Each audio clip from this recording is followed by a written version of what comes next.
గమనించి దేవుని పిల్లారా, కరువు వచ్చిందని నువ్వు దేశంతో లేవు, మరి సమృద్ధి దేవుడు ఆశీర్వదించాడు కదా. ఆశీర్వాదాన్ని బట్టి ఆ కరువు ఎన్ని దినాలు ఉండదు, అన్ని దినాలు కూడా సరే మనం ఇక్కడ ఉందాము, ఉండి దేవుడిచ్చేదండి ఆర్థిక సహాయంతో మనం కూడా బతుకుదాము అని చెప్పేసి ఆలోచనతో వారు లేకుండా ఏం చేశారంట, కరువు రావడంతో ఆ దేశానికి కరువు రావడంతో వాళ్ళు ఏం చేశారంటే, ఆ ప్రాంతానికి కరువు రావడంతో వాళ్ళు ఏం చేశారంటే కనుక అక్కడి నుంచి వేరే ప్రాంతానికి వెళ్ళారు. ఆ ప్రాంతం ఏంటంటే మోయాబు దేశము.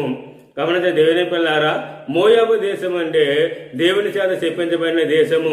అక్కడ దేవుని ప్రజలు లేరు, అక్కడ దేవుని ఆరాధించేవారు లేరు, దేవుని స్తుతించేవారు లేరు, దేవుని మహిమపరిచేవారు లేరు, దేవుని యొక్క మందిరము లేదు. అక్కడ చూసినట్లయితే కేవలము విగ్రహ సంబంధమైనటువంటి కార్యాలు చేస్తూ, ఏమైనా కార్యాలు చేస్తూ వారి జీవితాలు గడిపేటువంటి మోయాబు ప్రజల మధ్యకు ఈ కుటుంబం వెళ్ళింది. గమనించి దేవుని పిల్లారా, దేవుని